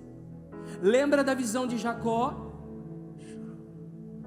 Jacó, um dia você será chamado Israel, e a palavra que está sobre os seus antepassados, Abraão e Isaque, também está sobre você, porque em ti e na tua descendência serão benditas todas as famílias da terra. E deixa eu lhe dizer uma coisa: a escada que Jacó viu eram escadas o quê? Que subiam e desciam. Por quê? Porque eu recebo a autoridade de Deus, e aí eu digo assim: a glória dele, tudo é por ele, tudo é para ele, eu não mereço nada disso, a glória dele. Aí você desce as escadarias, aí você desce, você escolhe ser humilhado, você escolhe ser esquecido, você escolhe ser criticado, você escolhe ser caluniado, você escolhe ser envergonhado, e aí você desce, e esse processo de descida, você tem perdas, danos, vergonhas, e daqui a pouco você é aprovado. E aí ele diz para você: você vai receber autoridade agora para dominar sobre essa área da sua vida que você não dominava. Agora sobe mais um degrau comigo, Jackson. Agora você tem autoridade para subir nesse lugar, antes você não tinha. Jackson, só mais um degrau. Você precisa renunciar um pouquinho mais para poder subir comigo nesse lugar. Jackson, você está quase perto. Por favor, Jackson, escolha morrer comigo na cruz, seja crucificado comigo, e eu vou te colocar no lugar de autoridade, até que você chega no lugar de autoridade. E eu paro aqui? Não, eu corro de novo lá para o outro lado, porque eu sei que a glória não é minha, porque nós somos levados todos os dias como ovelhas ao matadouro. Você vive lutos interiores diários, onde você tem que morrer para a sua própria vontade. E quando você escolhe morrer, você entende Salmo 131:1, é o salmo do meu pastor. Senhor, o meu coração não se elevou, os meus olhos se levantaram. Eu não me exercito em grandes matérias e nem em coisas muito elevadas para mim. A gente não se ocupa de coisas grandes, a gente volta a olhar para as coisas simples. Ele estava falando: se você quer ser o maior, seja o menor. E quando ele estava falando dele. O ungido precisava transformar poder em autoridade, e só se faz isso descendo. Ele precisava de um batismo de imersão profundo. Por quê? Porque onde você morre, você volta à vida. Aonde você perdeu, você vai ter autoridade para dominar. Aonde você teve o dano, você vai ter autoridade para governar. Aonde você teve a vergonha, você vai ter autoridade para influenciar. Porque Jesus, ele era maior do que João, mas quando ele chega diante de João, ele diz assim: importa que você me batize, mesmo João, que você ache que você não é digno de desatar as minhas sandálias, mesmo que você ache, João, que você não é ninguém, eu quero te dizer, para que a palavra se cumpra, eu preciso que você me mergulhe nessa água, e eu preciso simbolizar a morte da minha vontade, antes de dizer no Getsemane: Pai, se possível passa de mim esse cálice, mas se não for possível, que seja feita a tua vontade e não a minha. Ele já tinha dito isso 3 anos antes, nas águas do batismo, quando ele disse: eu vou descer as águas, e eu escolho morrer aqui. Mas ele não era o Filho de Deus? Mas ele não era o Mashiach? Ele não era um ungido? Ele não era o Senhor sobre todas as coisas? Deixa eu lhe dizer, querido, a grandeza de um líder é descer na altura dos pequenos. Repita comigo: a grandeza de um líder é descer ao nível dos pequenos. Quando Jesus partiu o pão, deixa eu explicar uma coisa para você. Gostei muito. Quem foi que falou sobre? Pastor Fernando falou antes de mim sobre a ceia. Quando Jesus partiu o pão na Páscoa, Juscelio, aquele pão não era o pão que a nossa avó fazia no forno a lenha, que ela pegava uma bacia e ela sovava e sovava e sovava e sovava com fermento até ficar desse tamanho, como uma bolha, colocava para descansar ali igual um bebezinho naquela forma, depois ia para o forno a lenha e tirava aquele pão deste tamanho. Aí às vezes a gente enrolava num pano de louça e levava para a vizinha, né? Ó, a mãe mandou para você. Tinha muito disso, né? Não, não é aquele pão. O pão que foi usado na ceia é o matzá. É o mesmo elemento, água e trigo, só que não tem período de fermentação. Ele não incha, ele não cresce, ele não aparece. Matzá é pequeno, é uma bolacha, água e sal. Nem era da Crian Cracker, era de uma marca Deep Web.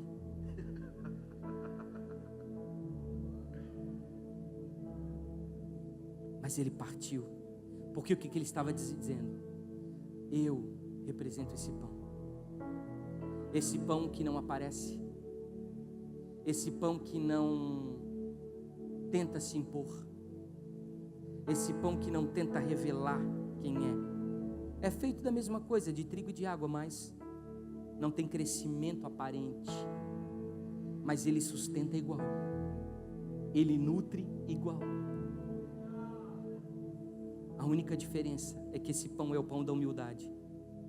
Repita assim comigo: a porta para a glória sempre será a humilhação, e a chave para ela sempre será a minha morte. Gente, você já parou para pensar que Deus, quando aparece para Moisés numa sarça ardente, num arbusto, ele poderia ter escolhido qualquer outra árvore daquele deserto. Ele poderia ter escolhido qualquer arbusto, Fernando, daquele deserto, Jefferson.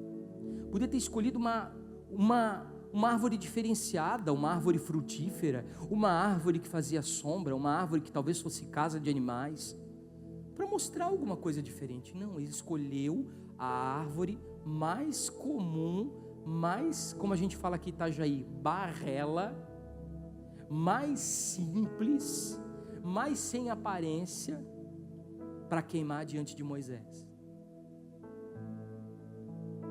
Tanto que Moisés teve que se virar para ver se era verdade, porque daquilo tinha um monte queimando, mas que não se consumia só aquela.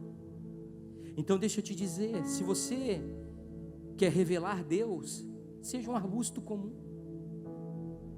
Deixa Deus queimar, porque daí a glória, a luz, o fogo vai ser dele, não vai ser seu. Quantos arbustos comuns nós temos aqui, dispostos nessa manhã? Então esse é o autossacrifício. E aí, eu quero que você abra comigo já para a gente ir para o final, Mateus 16 e 24.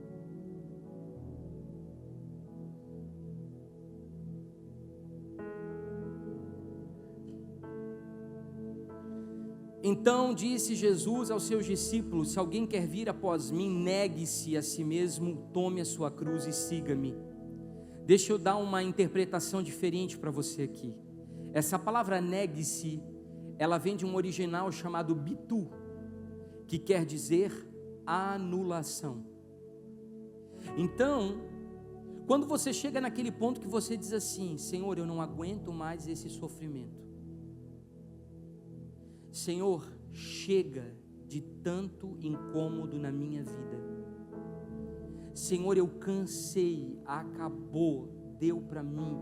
Eu não tenho mais forças emocionais, eu não tenho mais fôlego físico, eu não tenho mais forças para lutar. E se o Senhor quiser me levar, é um favor.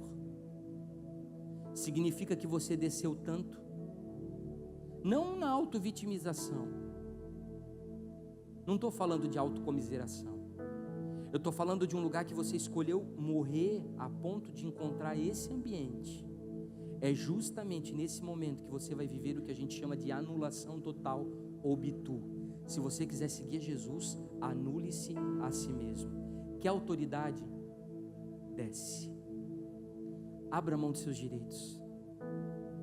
Se esvazie. Sirva. Seja semelhante a Ele. Não faça por contenda ou por vanglória. Quando os problemas relacionais te fizerem perder o foco, volta para o foco que é Jesus. Se isso acontecer, você nunca vai encontrar um lugar de autoridade, de maturidade. Por quê? Porque essas coisas, quando te incomodam, elas são sinais de que você ainda está interiormente desalinhado. Mas será que Deus não está vendo que eu estou sofrendo, pastor? Que eu estou sendo prejudicado? Será que Ele não se importa? Não, Deus não tem problema com as suas crises emocionais. Ele está incomodado com o atraso do propósito dele na sua vida. E quem está atrasando é você mesmo. Porque a autoridade, meu querido, ela vem embrulhada num pacote lindo de presente, com selo de grife, com uma fita dourada. Quando você abre, você vê que dentro daquele pacote lindo de presente tem algo valioso, que se chama o quê? Humilhação. Sem humilhação não tem autoridade. Mas quais as reações que eu preciso ter, pastor? Se estão te rejeitando, para você ser aprovado, ame incondicionalmente. Se estão te abandonando, te deixando de fora, demonstre afeto, mande presentes, mande mensagens de WhatsApp, mande declarações de amor. Pastor, e se alguém se esquecer de mim? Você já viu isso? Todo mundo inclui lá na listagem da igreja e não bota seu nome. Quando você vai saber, já aconteceu, você nem sabia. Sabe o que você faz? Da próxima vez você faz algo melhor. Recorda do nome da pessoa que se esqueceu e sem vanglória e sem contenda, chama e bota no lugar melhor assentado. Por que isso, pastor? Para matar o seu eu. Quando você estiver em solidão, meu Deus, eu fui deixado em solidão, não vieram me visitar, esqueceram de mim, 1, 2 e 3 com Macaulay Culkin. Você vai dizer o seguinte: já que aquela pessoa me esqueceu, eu vou valorizar quem me valoriza, que está do meu lado. Porque às vezes a gente quer ser valorizado por pessoas que não querem valorizar a gente. Calma, gente. Relacionamento envolve duas partes. Se a outra não quer, ninguém briga. Você fica na sua e pronto. Valoriza quem está ali, às vezes, mendigando um pouquinho da sua atenção, e você está dando tanta idolatria para a pessoa que te vira as costas, que no final você se esquece de quem realmente vale a pena. Ah, pastor, mas estão me injuriando. Então pratique a equidade, pratique a ética, a moral, pratique os bons costumes, pratique pelo menos a educação. Pastor, mas o senhor não sabe, eu fui caluniado. Ó, olha para a pessoa que está ao seu lado e fala assim: silêncio. Jesus estava lá diante do Sinédrio, Pôncio Pilatos, e eles falaram calúnias, difamações sobre Jesus. O que a Bíblia diz? Jesus curvou a cabeça e nada disse, ficou quietinho. Pastor, mas nada dá certo. É porque você é pessimista. Comece a exercitar dentro de você a fé, a esperança e principalmente o amor. Ah, mas nada dá certo porque tem gente fechando as portas para mim. Querido, deixa eu te dizer uma coisa: ninguém fecha a porta para ninguém. Uma vez que Deus abre uma porta, a pessoa pode botar cadeado como for, pode ter ferrolho de ferro, trava de bronze, mas Jesus vem com os dois pés e arregaça para você entrar, porque a porta que Ele abre, o homem não fecha. Não adianta quererem comer pela borda para te pegar na rede. Se Deus está contigo e você tem uma palavra, as portas não se fecharam porque as pessoas estão te prejudicando, é porque Deus está guardando você para um tempo oportuno. Pastor, mas acontece para todo mundo e não acontece comigo. Calma, Ele vai abrir a porta no momento certo. Pastor, mas a difamação está muito grande, eu ouvi cada coisa pesada. Sabe um conselho? Não se defenda, Ele é quem te justifica. Pastor, mas eu estou sendo alvo de críticas terríveis. Sabe o que você faz? Fala bem de quem te denigre. O fulano de tal está falando mal de você. Quando aqueles fofoqueiros de plantão, sabe, que vão lá e levam aqui, o leva e traz, chegar para você querendo contar e dizer: ó, fulano disse tal coisa de você. Você fala: é verdade. Puxa, que pena, porque eu acho ele uma pessoa maravilhosa, acho ele uma pessoa fantástica. E começa a enaltecer as virtudes, as qualidades, começa a dizer o quanto ele é importante, os seus feitos, os seus valores. Devolva com nobreza. Querido, quando você for perseguido por Jesus, existe uma mensagem de bem-aventurança. Mas deixa eu te falar, há frases que você precisa, há fases, aliás, que Deus vai fazer você descer na marra para te preparar para coisas maiores, porque você não quer. Repita assim comigo: pastor, eu sou teimoso. Então Deus vai fechar o coração das pessoas para que elas não te abençoem. Por quê? Porque Ele está te tratando e te escondendo nele. Quando eu fiz 40 anos, eu achei que eu ia arrebentar. E realmente foi o melhor ano da nossa vida, né, Josi? E aí eu achei que tudo ia acontecer. Agora a gente vem a pé. A Josi de salto, porque ela nunca desce, né? Hoje ela desceu, ela está de rasteirinha. Aí lá vem ela, soltando os ruivos ao vento. Aí passa aquele irmão da igreja do lado de você com 20 sacolas de supermercado, a mão já arrebentando, mas ela não tira o anel, a mão arrebenta e o anel fica, porque ela sofre com o quê? Com estilo. E cara, o irmão não vê a gente. Sabe o que é Deus cegar o olho do irmão? Quando você vai dizer assim: pá, ele já virou a esquina. Você nem complementa a paz do Senhor, ele já foi. E aí você diz: Senhor, que soberbo. Aí Deus diz: não, soberbo é tu. Senhor, que orgulhoso, ele nem olhou para o lado. Não, eu que estou te quebrando, eu que estou fazendo você descer. Você não quer lugares de autoridade em mim? Você não quer falar do meu nome? Você não quer que a minha glória seja expandida por toda a terra? Então eu preciso de um lugar vazio para habitar. Enquanto você estiver cheio de você mesmo, eu não vou conseguir te ajudar. E deixa eu te dizer, gente, Deus fecha os olhos das outras pessoas para as suas necessidades. Deus fecha o bolso das outras pessoas para as suas necessidades. Deus não deixa ninguém te ajudar e te estender a mão. Deus faz você pedir, quando você poderia arrumar um jeito de fazer, só para te tratar. E sabe o que acontece? Por um determinado tempo Deus te torna infrutífero, improdutível, infértil, num tempo da sequidão, e para ajudar, sabe o que ele faz? Ele vai lá e poda.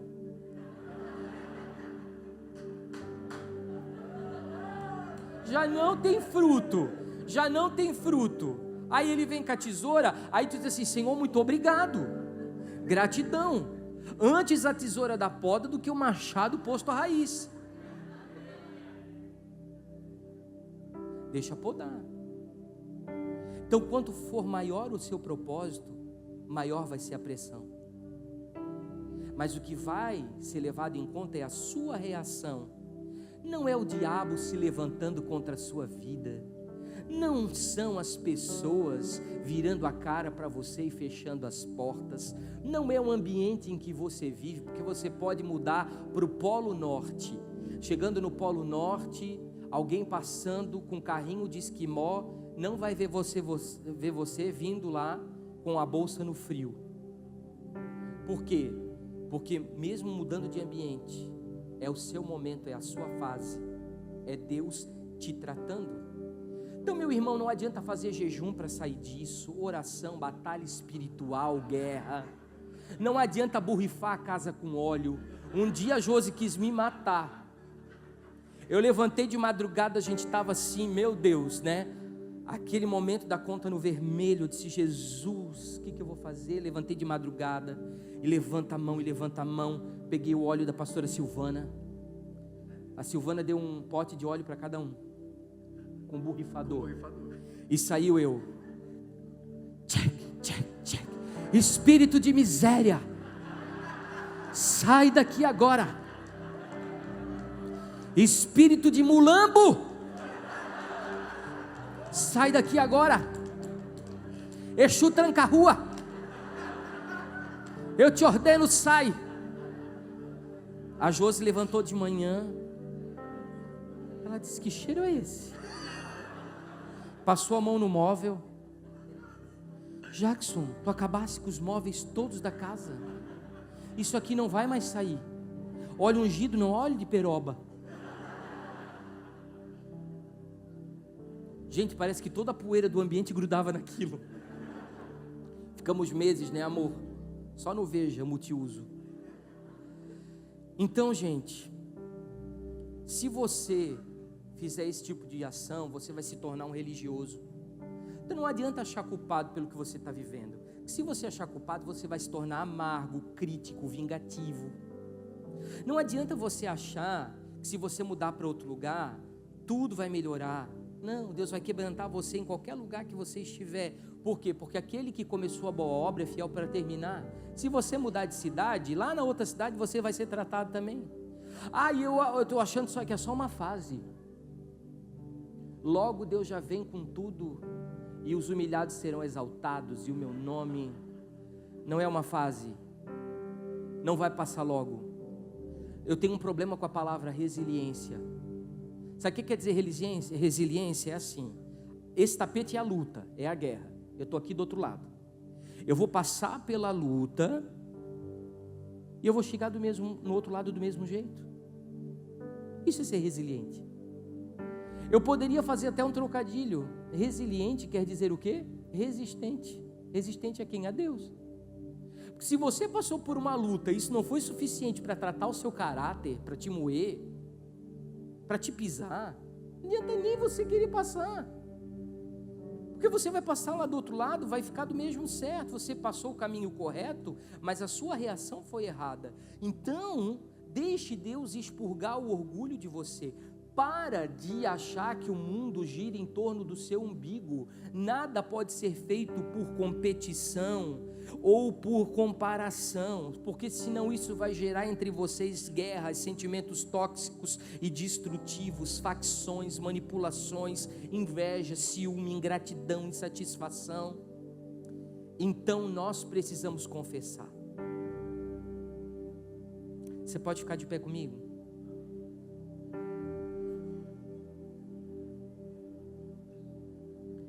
Repita assim comigo: eu preciso me render e confessar. Deixa eu falar uma coisa para vocês. Olha aqui para mim, gente, já estou terminando. Pastor Ezequiel, ele é um profeta muito sensível. Eu estou tendo a grata satisfação de conviver com ele lá no Evan Global. E ele percebe muito a natureza. E ele me contou uma história essa semana passada, sobre o pau-jacaré. Conhece, Ulisses, pau-jacaré? Eu nunca tinha ouvido falar disso. E pau-jacaré é assim, Juscelio. Ele é um igarapé. Ele dá às margens do rio. E ele tem as raízes muito, muito, muito frágeis. É só mesmo para sugar a água nos meses de vida que ele tem. Só que ele se torna um arbusto super frondoso, verde, lindo, às margens do rio. Mas sabe qual é a finalidade dele? As árvores que verdadeiramente importam, elas começam o quê? A eclodir as suas sementes. E elas vão caindo em volta do pau-jacaré. E o que as suas folhas frondosas fazem? Protegem as sementinhas novas das árvores que realmente importam, da luz, do sol, da ausência de água. E por que ele suga pouca água? Porque aquele lugar tem que permanecer úmido para as outras sementes o quê? Germinarem. Quando as sementinhas começam a brotar, o que acontece com o pau-jacaré? Ele morre. E ele vira o quê? Adubo, fertilizante, para as outras arvorezinhas poderem o quê? Crescer. E aí Deus disse assim: Jackson, tu não passa de um pau-jacaré. Sabe o que eu tenho contigo? Todo mundo olha para você e vê folhas frondosas, mas não imagina o quanto você é frágil. E eu estou te matando, sabe por quê, Jackson? Porque tem gente que precisa crescer. E você vai servir de fertilizante, adubo. Ainda bem que não é de origem animal, né, gente? Por favor. E aí o pastor Luiz, nas suas ministrações sobre o orgulho, ele resolve falar sobre o orgulho. E aí eu enviei uma mensagem para ele. E eu quero dizer para vocês as coisas que eu disse para ele. Eu disse assim: pastor, por detrás dessa carinha de anjo existe um orgulhoso e um soberbo. Foi um dia que eu não consegui aguentar em pé, eu me joguei no chão do altar. Foi no dia dos 50 reais. Toma aqui uns 50 reais. E sabe o que Deus me disse? Você precisa ser adubo para as outras sementes. Hoje eu recebo algumas ofertas, o pessoal vem e traz um envelope para mim. Eu nem vejo quanto é, né, Josi? Eu só digo assim: Senhor, para quem é? Eu já passo. Eu nem quero ver quanto tem no envelope. Muitas vezes o Senhor tem feito isso. E eu sem o dinheiro do Uber no bolso para voltar para casa e vindo de carona com os irmãos. Mas importa que no momento em que você não tem nada, você possa dar o seu melhor.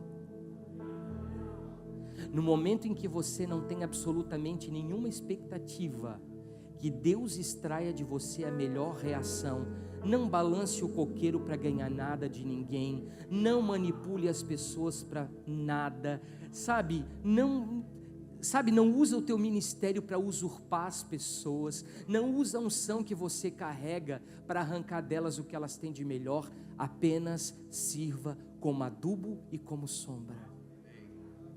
E eu disse para o meu pastor: pastor, hoje eu vi o quanto eu ainda tenho de inveja dentro de mim.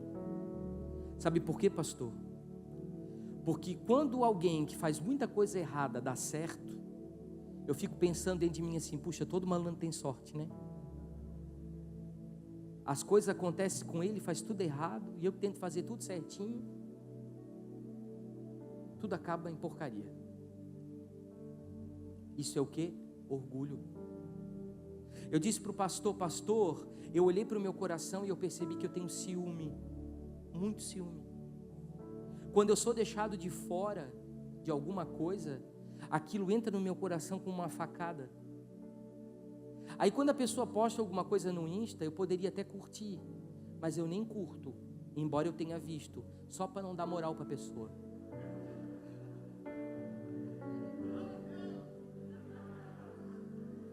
Eu notei o quanto de vaidade eu carrego dentro de mim, porque eu tinha sim uma gotinha de vaidade em dizer: eu vivo com o que eu ganho, né, pastor? As minhas contas estão dentro do meu limite, eu não dou o passo maior do que a perna. Contadas as vezes que eu pedi um vale para o mano no financeiro do Mevan. Eu nunca fiquei devendo por meses o financeiro da igreja. Eu dependo do Senhor, até que as coisas apertaram e eu tive que aprender a pedir. Mas você tem tanto talento, pastor, você tem tanta habilidade, você poderia fazer tanta coisa, você é um cara tão criativo. Se você estivesse no mundo corporativo, numa empresa, você estaria arrebentando, ganhando dinheiro. Gente, eu fiz uma renúncia em 2007, que o meu único chefe seria o Senhor, e eu e a minha esposa recebemos uma palavra para servir a casa do pastor Luiz e da pastora Iraci. E isso não vai mudar até que Deus mude a palavra. Eu notei o quanto eu me vitimizava e eu achava que o mundo todo estava contra mim. Daí eu selecionava as pessoas que tinham ferido o meu ego e eu cancelava. E eu selecionava as pessoas que me adulavam e que me faziam bem para chegar perto de mim. Ou seja, eu passei a ser seletivo. Isso é orgulho. Eu me achava o intelectual, até que eu comecei a entrar nesse mundo do business e eu vi que eu não sei a missa metade, que eu vou ter muita coisa para aprender. Só que o pior não era isso. O pior é que eu aprendi que a minha intelectualidade, o meu vocabulário rico, a minha presença, né, de palco, na verdade sempre foi uma defesa para esconder as minhas rejeições, para defender o meu abandono, para defender a minha história de machucadura. Eu disse, a quantidade de soberba, pastor, que eu tenho na minha vida, de achar que as pessoas não gostavam de mim, mas que eu era tão soberbo que eu achava assim: se não gosta de mim é um favor, quem está perdendo é elas, porque eu sou bom. Eu vi o quanto do meu ego precisava morrer, porque eu tinha vergonha da minha esposa e do meu filho por não conseguir superar as expectativas que eu tinha gerado neles como um pai de família, de às vezes não poder dar para o meu filho o que eu queria, não poder dar para minha esposa o que eu queria, mas eu precisava passar por isso. Eu fiquei com vergonha e eu disse: pastor, eu sou cheio de cobiça e de ambição. Eu vi no Evangelho uma porta, Fernando, como ele pregou, de prosperidade, maior do que eu via no mundo corporativo, e eu tive que aprender. Sabe por quê? Porque eu comecei a cuidar do GPC, da gestão profunda do ser, e Deus me disse assim: antes de você ter, você vai aprender a ser, e para ser tem que descer e tem que ser nada, porque somente alguém vazio, sem nada, pode ser cheio por mim. Eu disse assim, eu li, pastor, nos meus atos, que eu me comparava com quem estava crescendo mais do que eu, e eu começava a me sentir inferiorizado, de chegar perto das pessoas que eram mais abonadas financeiramente, e que tinham um nível cultural maior do que o meu, e eu achava que isso era por conta da minha baixa estima. Não, é orgulho. Eu comecei e disse para o pastor, eu sou competitivo, eu olho para alguns irmãos, eu vejo que eles estão se destacando, e eu digo para mim mesmo, não, eu posso fazer melhor que ele. Se ele pode, eu também posso. Eu comecei a revelar para o meu pastor a minha prepotência. Comecei a colocar diante de Deus o quanto eu era prepotente, porque eu queria que as minhas coisas fossem tratadas com mais respeito. Afinal de contas, eu faço parte da primeira turma do Mevan. Eu estou há 23 anos, eu estou desde a reunião que aconteceu na sala do pastor Lápida e da pastora Ali. Eu ouvi a profecia que o pastor Luiz recebeu na Argentina, dentro de um quarto de hotel. Eu fui criado com a pastora Iraci e fui criado com o pastor Luiz Hermínio, e Deus nos uniu depois de anos, e eu achava que eu tinha que ser tratado de uma forma diferenciada por conta do tempo de igreja que eu dediquei a minha vida, porque eu entreguei a minha vida ali. Então eu dizia, eu mereço. Isso é o quê? Orgulho. Eu disse, pastor, o meu ego é tão ferido pela rejeição, pelo abandono, pela orfandade, pela baixa estima, que qualquer crítica me derruba. E quando essas pessoas me criticam, sabe o que eu faço com essas pessoas? Eu fico longe delas e eu cancelo elas da minha vida. Sabe por quê? Porque eu sou amargo, porque eu sou rebelde, porque eu sou doente na alma, porque eu preciso de ajuda, porque eu não sei lidar com comentários maldizentes. Então a cruz que eu estou pregando para vocês é uma cruz que eu fui pregado. E esse momento é um momento de confissão, porque eu quero dizer para vocês que quando eu fiz isso, meu coração ficou tão leve, os meus ombros ficaram tão leves, e que o Senhor começou a mostrar para mim as coisas que realmente tinham valor na vida. E eu comecei a liberar as pessoas que tinham me ferido, me machucado, me magoado, falado coisas ofensivas. Eu comecei a liberar do meu coração. Eu comecei a soltar. E eu me debrucei diante de Deus e disse, Senhor, eu preciso reconhecer que eu sou orgulhoso, que eu sou soberbo, que eu sou presunçoso, que eu quero coisas que eu não posso ter, porque eu sempre disse para o Senhor, Senhor, ou o Senhor me dá dinheiro, ou o Senhor me retira o bom gosto.